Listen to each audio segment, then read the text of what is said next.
Épisode numéro 23, Médium spirituel. L'écriture. Bonne écoute. Bonjour, bienvenue dans ce nouvel épisode de Médium spirituel. Aujourd'hui, j'avais envie de vous parler de l'écriture. Non pas que j'ai envie de vous parler des livres que j'ai écrits ou de mes canalisations en lien avec l'écriture, mais juste de vous parler de la place que l'écriture peut prendre dans le développement de vos capacités. L'écriture, pour moi, ça a été une porte d'entrée à mon âme, simplement. À travers l'écriture, je trouve une sérénité et une facilité à comprendre certaines choses. Vous savez, l'écriture en tant que telle, à la main, je parle bien entendu, va nous permettre d'établir une connexion, que ce soit vis-à-vis de notre cœur, que ce soit vis-à-vis de notre âme, que ce soit avec les êtres subtils, les énergies subtiles. C'est une façon de communiquer et aussi une façon de mettre de l'ordre aussi dans ce qu'on va faire, dans ce qu'on va dire ou dans ce qu'on va percevoir. Moi, ça m'aide dans un point de vue de me mettre dans une concentration, dans un focus qui va me permettre de rester concentré sur ce que je perçois. Ça veut pas dire que ça va ralentir ma clairvoyance ou ma clairaudience ou tout autre ressenti, mais quand j'écris, pour moi, c'est ma façon à moi de me centrer sur le message que je reçois, que je perçois. L'écriture peut agir aussi comme une thérapie. Tu sais, par exemple, je dis souvent que c'est cette forme de communication qui m'a permis de me trouver, de me guérir aussi, parce que j'avais beaucoup de difficultés à exprimer les émotions, à exprimer ce que je refoulais à l'intérieur de moi, parce que pour moi, juste de transmettre mes émotions, transmettre ce que je vivais était très difficile. Pourtant, je m'exprime quand même assez bien sur différentes choses. Quand j'étais jeune, je voulais être comédienne parce que j'ai quand même une bonne façon pour m'exprimer et tout ça, mais quand ça devenait plus fort au niveau des émotions et des ressentis, je bloquais complètement. L'écriture, j'ai commencé, j'avais 10 ans, j'écrivais un journal intime. Toute mon enfance et mon adolescence tient dans des cahiers et ça m'a permis d'extérioriser les démons, les mal-être, les situations que je vivais parce que j'arrivais pas à les exprimer. Et j'imagine aussi que c'est à travers cette écriture-là que le gros de ma médiumnité s'est aussi manifesté avant que je prenne conscience de ce que j'étais, de ce que je faisais. J'écrivais aussi des histoires parce que mettre des histoires, des mots sur certaines situations qu'on n'arrive pas à cibler me permettait aussi encore une fois, d'extérioriser tout ça. L'écriture, comme l'écriture inspirée, vous vous installez, vous prenez un cahier, un cartable, un cahier de notes, peu importe, une feuille de papier ordinaire. Ce qui est important, c'est de vous installer, de vous mettre dans un état qui est plus réceptif, plus méditatif, mais conscient, et vous écrivez ce qui monte. Vous n'avez pas besoin d'écrire des mots extraordinaires ou quoi que ce soit. Faites juste laisser aller votre crayon. Et là, je parle pas d'écriture automatique. C'est juste d'écrire ce qui monte, les mots, un après l'autre. Et ça va former des phrases, ça va former des paragraphes et vous allez avoir des textes à la fin. Et quand vous allez les relire, vous aurez pas l'impression que c'est vous qui les avez écrits. C'est ça la magie de l'écriture. Et ça, c'est une forme d'écriture inspirée qui va aider, qui va ouvrir aussi notre canal. Aujourd'hui, avec l'ordinateur, on écrit de moins en moins avec les mains. On écrit plus à l'ordinateur, on tape et tout ça. Moi, la première, mes livres, la majorité du temps, je les écris maintenant avec un clavier. Mais depuis peut-être quelques mois, j'ai recommencé à écrire à la main quelques passages de mes livres quand je me sens bloquée, quand je me sens un peu moins inspirée. Je m'installe avec un cahier et j'écris. Je demande guidance, même si la guidance est là aussi quand j'écris avec un clavier. Je m'installe, j'écris et c'est comme si j'étais connectée directement à la source. Et on dirait que c'est plus fluide, ça va être plus précis aussi. Et c'est sûr que je le transpose, je le transmets et je le retranscris à l'ordinateur ensuite. Et parfois, il y a d'autres choses qui vont venir quand je vais le retranscrire à l'ordinateur. Il y a des mots qui vont s'ajouter, des phrases. Un peu comme quand, vous savez, je fais des messages canalisés pour les personnes qui en achètent sur mon site Internet. Si ça prend du temps parfois, c'est parce que je fais pas juste canaliser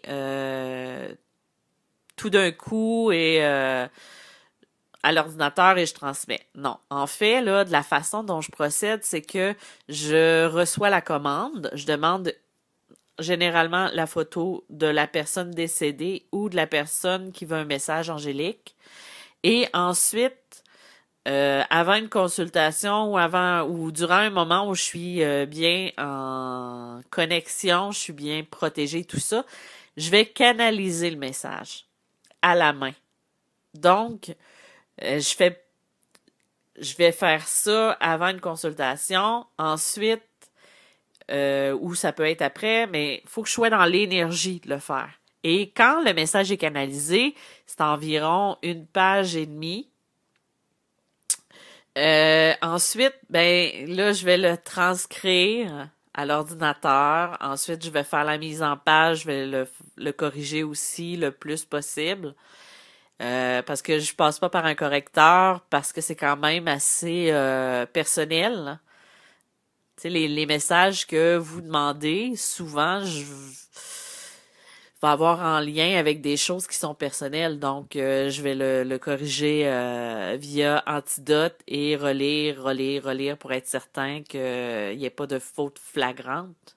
Mais en même temps, je suis pas une grand-mère à moi toute seule, malheureusement. J'aimerais ça, mais non. Et c'est là qu'à ce moment-là, je vais transmettre. Je vais envoyer un fichier PDF avec la mise en page et tout ça. Donc, il y a quand même un délai. C'est pour ça que des fois, ça peut prendre du temps. Et il y a certains moments où je sens que c'est pas le moment de prendre le message. Donc, c'est pour ça que des fois, ça peut prendre 1 à 2 semaines. Tu sais, faut le sentir aussi. Faut être dans l'émotion, faut être dans le ressenti aussi de prendre ces messages-là et de les transmettre. C'est un peu ça. Mais souvent, avec l'écriture, on s'inscrit, on se connecte avec en haut et ça laisse aller. Et c'est aussi une manière qui est la plus... parce que qui revient le plus souvent de développer sa médiumnité avec l'écriture. J'ai eu l'idée de parler de ça parce qu'en ce moment, je continue l'écriture de mon prochain livre sur la médiumnité et dans les développements des capacités, ça revient beaucoup au niveau de l'écriture. C'est très, très original, mais bon, c'est la façon la plus facile de pouvoir se développer, garder aussi de se faire confiance. La confiance en soi, c'est extrêmement difficile à bâtir et c'est très facile de la perdre. Donc, c'est important aussi d'utiliser cette facilité-là à travers l'écriture de développer et d'être le plus possible en concordance puis en symbiose avec son âme. Et l'écriture va vous aider à faire ça. On peut tenir un journal pour les rêves. Ça, c'est pour les personnes qui vont rêver le plus. On peut faire un journal pour ce qui est de nos ressentis, de ce qu'on va percevoir aussi. C'est des trucs qu'on peut faire pour pouvoir se connecter un peu plus avec soi-même et de se reconnaître aussi. Reconnaître l'être que nous sommes. C'est souvent ça qui est difficile à travers la médiumnité, c'est de différencier ce qui vient de nous puis ce qui vient de plus grand que soi. Et souvent, c'est là qu'on se fera pas assez confiance et qu'on va préférer mettre sa confiance ailleurs. Et parfois, c'est pas nécessairement la marche à suivre. Moi, j'écris pratiquement tous les jours. Celles et ceux qui ont eu des consultations avec moi, j'écris aussi pendant la consultation parce que pour moi, ça me permet de rester concentré sur le message. Parfois, les messages vont sembler généraux, mais pourtant, ça va venir nous parler aussi parce que c'est le message qui va sembler pouvoir s'appliquer à tout le monde, ne sera pas nécessairement dit à tout le monde. Tu sais, par exemple, quand on parle de confiance en soi, il y en a des personnes qui vont le percevoir, qui vont avoir besoin de ce message-là. Tandis qu'avec d'autres, la confiance va être à peine dit dans une canalisation. Par exemple, on va parler de d'autres sujets qui sont encore plus à développer, qui vont être plus à aller chercher au point de vue de la clairaudience ou de la clairvoyance, ou même des fois ça va être d'arrêter de douter. Ça va être des choses qui vont être quand même précises, mais qui peuvent s'appliquer des fois généralement. Mais il faut se rappeler que quand on fait de la médiumnité versus de la voyance, en médiumnité, le message qu'on va transmettre, le médium qui transmet le message ne fait qu'être le messager. Donc, ce messager-là, lui, il sait pas pourquoi ça s'adonne. Pourquoi c'est exactement ce message-là.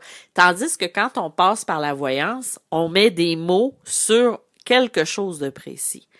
Donc, c'est pour ça que quand, admettons, je vais faire de la médiumnité puis que je vais transmettre à travers l'écriture, à travers un peu tout ça. Moi, je fais juste transmettre. Donc, je serai pas connectée sur ma voyance. Donc, moi, je dis les messages qui ont besoin d'être dits. Et le reste, ça appartient à la personne. Par contre, si je retire je retire ma médiumnité, mais si je suis en mode voyance, que je suis en mode je vois telle chose qui s'applique, et là, j'essaie de me laisser un petit peu plus aller à ce niveau-là durant mes consultations.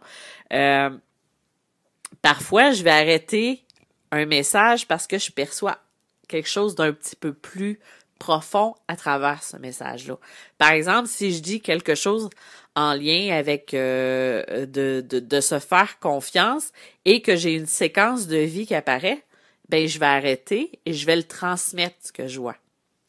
Et souvent, en écriture, quand on va se laisser aller à notre écriture, on va aussi percevoir des types de capacités via sa clairvoyance, via sa clairaudience. On va entendre des trucs, on va voir des choses. L'écriture permet aussi d'aller développer ça. Donc, c'est important pour soi aussi de trouver sa manière. Puis il y a des gens qu'écrire, c'est pas leur tasse de thé, puis c'est correct. Dans ce temps-là, ce qu'on peut faire, c'est d'utiliser un enregistreur, de se mettre dans un état réceptif et de parler et de laisser aller son canal, de laisser aller sa claire connaissance. Et ensuite, on peut réécouter ce qui a été dit.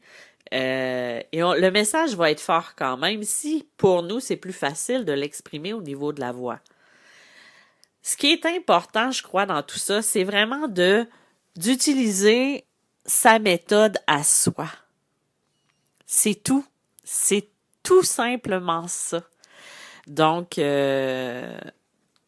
moi, c'est sûr que je vous suggère de vraiment peut-être de créer un cahier vraiment pour les rêves, pour les canalisations, pour ce que vos ressentis. Ça va être un outil qui va vous aider à tous les jours. Par exemple, il n'y a pas trop de gens qui ont réagi, mais lundi dernier, j'avais mis un truc du jour sur le groupe Facebook et c'était de demander un message, une image, un mot pour la journée et à la fin, d'y aller avec ses ressentis. Pourquoi j'ai offert ce type de truc-là? C'est parce que le matin, on peut aussi développer cette voyance-là, cette clairvoyance-là ou sa clairaudience-là en le prenant en note et le soir de raconter sa journée, d'expliquer comment ça s'est passé et de faire un lien avec le mot qu'on a vu ou l'image. C'est une manière aussi de se développer sans prendre 2-3 heures par jour. Je sais pas si vous comprenez ce que je veux dire. Donc, c'était tout pour mon podcast sur l'écriture et mon podcast d'aujourd'hui. Comme je vous avais dit, mes podcasts sont un petit peu plus courts parce que je suis en période d'écriture. Lundi, le 1er juin, est sorti en version électronique mon livre destiné Le vrai visage du destin. Il est sorti aujourd'hui en version papier, c'est-à-dire via Amazon. Il va être disponible aussi bientôt sur lulu.com et sur mon site internet à l'achat. Donc, si jamais ça vous tente de lier un peu humour et fiction, ce livre-là peut vous intéresser. Le 1er septembre, je vais sortir mon prochain livre, Message inspiré, qui va être Message céleste, Inspiration pour l'âme. Ça va être plus de 225 messages de l'âme, d'âme de défunts et aussi de messages angéliques. Ça va être encore plus poussé que Message de l'univers parce que là, il va être plus épais et j'ai vraiment concentré les messages pour motiver, inspirer. Et aussi du côté des défunts, ça va être aussi comment ça se passe de l'autre côté. Il y en a qui vont venir, c'est différents messages, mais ils viennent expliquer chacun quelque chose d'une manière ou d'une autre. Donc, les messages sont beaucoup plus longs que Message de l'univers parce que ça m'a quand même pris 1 an et demi tout canaliser ces messages-là. Donc, j'ai hâte de vous le faire découvrir. Je vais bientôt le mettre en pré-vente en version électronique et la version papier va paraître peut-être vers la fin à août. Mais encore là, une chose est certaine, je vais vous en reparler quand viendra le moment. Comme j'ai expliqué la semaine dernière, je commence à prendre des rendez-vous pour des consultations d'environ 45 minutes d'accompagnement au niveau du développement personnel de ce qui est de l'éveil au niveau de la médiumnité, tout ça. C'est sûr que si jamais ça vous intéresse, vous pouvez m'écrire. Je vais vous donner toutes les informations et tout ça. Donc, c'est un peu pour ça. Donc, je vous remercie encore une fois d'avoir été présent et je vous dis à bientôt. Merci. Au revoir.